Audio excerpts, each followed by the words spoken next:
Lantern, Nightglow. The girl desperately wished for a light on this pitch-black night. Not something grand, just a flickering candlelight enough to attract moths from the night sky would suffice, so she could find the way home and reunite with her parents. But on these shadow-infested paths, no one dared to light a lamp.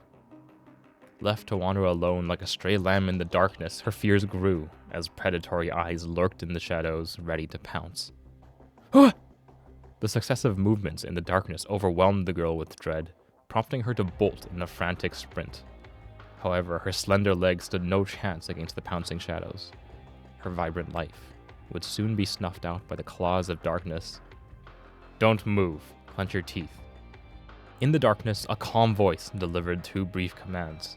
The girl's instincts disregarded the first one, but the composure in that voice compelled her to obey the second.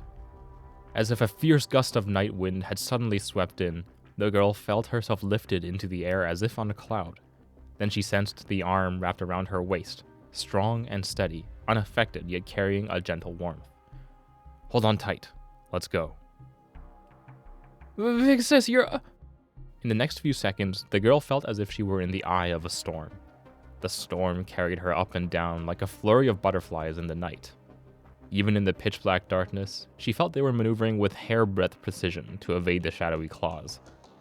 Amidst the swift and agile movements, she occasionally heard the sounds of springs, mechanisms, or flints, something slicing through the air, followed by a fierce roar, the wail of the shadowy monsters meeting their demise. The owner of that arm protected herself while effortlessly dispatching those monsters. After passing an alley, the girl was suddenly set down. Before she could react, she felt her hand firmly grasped by another pair of hands. They were unmistakably male, calloused yet strong. Huh? Shh, don't make a sound. I'll take you somewhere safe. Okay, she's in your hands now, Scudder. And you? The shadows aren't done yet. Stay away from me. The further, the better. Their brief exchange ended. The storm-like woman departed like a gust of wind, even whistling a cheerful tune as she went. The girl, smart as she was, understood the man was the woman's ally. Still, her innocence prompted her to ask. Will she be okay? Don't worry. She's different from us. She's never afraid of the shadows. Come, let's go. I'll take you home. Obediently, the girl followed. Yet, unable to resist, she glanced back at the whistling sound and saw something astonishing. The woman's every hair shimmered with a radiant glow, reflecting her sweat and blood like fractured jewels, the only light in the darkness at that moment. The shadows, like moths to a flame, danced around the mesmerizing glow. Yet it was indeed a deadly dance. The woman's gunfire mercilessly shredded them. Reflecting the cold light of the slaughter, the girl's eyes met the man's reassuring touch on her shoulder. If human fear summons shadows, then perhaps the fear of shadows, gathered together, summons such a light. Time to go, child. And so they walked against the light, and tonight it would guide her safely home. Litost, Death's Trace. Even though I've repeatedly emphasized the nature of the situation, perhaps it still doesn't understand what will happen next. Even at its core, it still approaches in shadows, and the fear it brings is enough to send shivers down one's spine. But at this moment, it's no different from the common field dog except for its paranoia. So you still refuse to see Litost for the last time? Perhaps that is his only wish. Come on, Litost was just putting on airs as usual. There's no way he'd just die like that. No one knows how many debts Litost has left unpaid better than me. And you won't even try to stop it, like you've always done. It doesn't matter. If he wants to die, let him die. But don't think that by doing so, he can escape from my torment. If he thinks he can gain something by his sacrificial death, I won't let him have his way. Why are you laughing? I just remembered some odd tales. Though I know little about it, there seems to be a condition in this world that makes people rely on their perpetrators. Now that two become one, it's interesting. But that's your business after all, and I won't interfere. What I want to do today is nothing more than fulfill my duty. Doniga, as an immortal creature of the shadows, Perhaps you don't understand the weight of parting, but I must remind you again. After tomorrow, Litost will indeed die, and die as he wished. The achievements he will obtain will be enough to settle all old debts. Yes, Donigo, since I know where we are heading. After today, when this world splits in two, Litost will absorb all the fear he can contain within himself and die.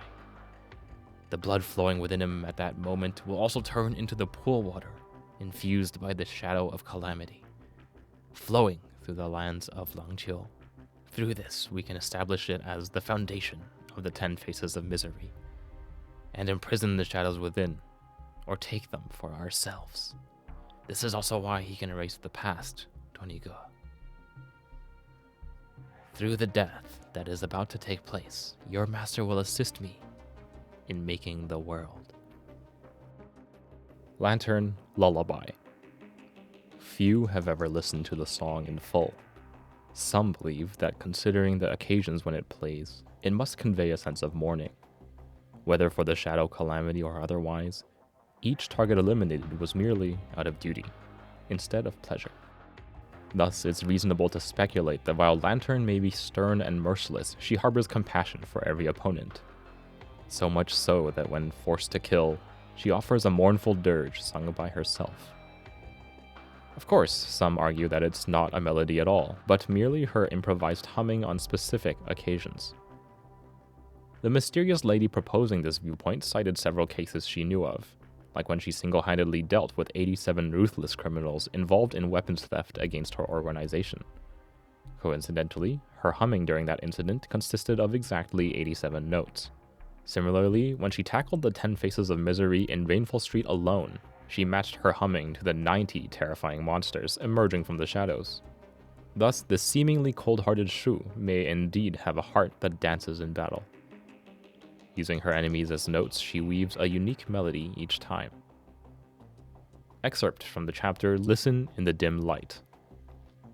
If I'm not mistaken, this so-called mysterious lady is you, isn't it? Can I say no to that? What do you think? They're offering too much, aren't they? We have bills to pay anyway. And my guess should be pretty spot on, right? You only bust out that tune when you're really getting down to business. Any other explanation? Well, actually, sure, it kind of fits, but Lantern, you're not exactly singing lullabies to them, right? I mean, you're putting them to eternal rest, but that's still a bit weird, isn't it? Lantern, what were you about to say? Nothing. And I just don't find it weird at all. Hey guys, thanks as always for listening to Honkai Narrated. It really does mean a lot that you're here listening to me, and I hope you've gotten some enjoyment out of my narrations. I mentioned it in the previous Penacony episode, but after the Anecdotes of the Arts episodes are complete, I will be moving back in time towards the Elysian Realm and the Remembrance Vessels. Currently, it's looking like we have about enough anecdotes to do one, maybe slightly longer piece, Anecdotes of the Arts Part 4, that will cover whatever I haven't done in Parts 1, 2, and 3, as well as Thelema's unreleased anecdotes. So yeah, that's what we have looking forwards to. Honkai Star Rail will continue to go on, and I'm going to continue releasing 2 episodes a week, most likely going to be on Saturdays and Sundays, as that's when I have the most time to do all the editing stuff. Honkai Star Rail on Saturdays and Honkai Impact 3rd on Sundays. I'm not going to keep you any longer, and here I present to you the final piece of today's episode, Anchor of the Apocalypse. Oxia City Foundation Heritage, Anchor of the Apocalypse. In the veins of the uprooted tree lies the eternal fate bestowed upon us by the heavens in this new abode. These were the words spoken by our ancestors during the founding of Langqiu millennia ago, as recorded in the ancient chronicles. A century ago, the venerable Seven Shus left us with invaluable teachings through the same proclamation. Just as withered trees may come back to life in spring, so does a ravaged world. Anchor of the Apocalypse. We christened our most precious legacy this ominous name to commemorate the world's past. The cataclysmic tide once cast us into the abyss of quantum uncertainty. Yet, in a corner of the sea of data, Buoyed by the sacrifices of the Seven Shus and the benefaction of the cosmos, we not only persevered but flourished, birthing a new civilization within the domain known as a bubble universe. Today, we erect a monument around this cherished legacy. It shall endure not merely as a landmark of Oxia, but as a beacon inspiring all citizens to forge ahead into the future. May the spirit of the Seven Shus remain immortal, and may the flame of civilization never be extinguished. The 16th Mayor of Oxia, Stronglin, on the 37th day of the 18th month, in the 105th year of the era of relocation.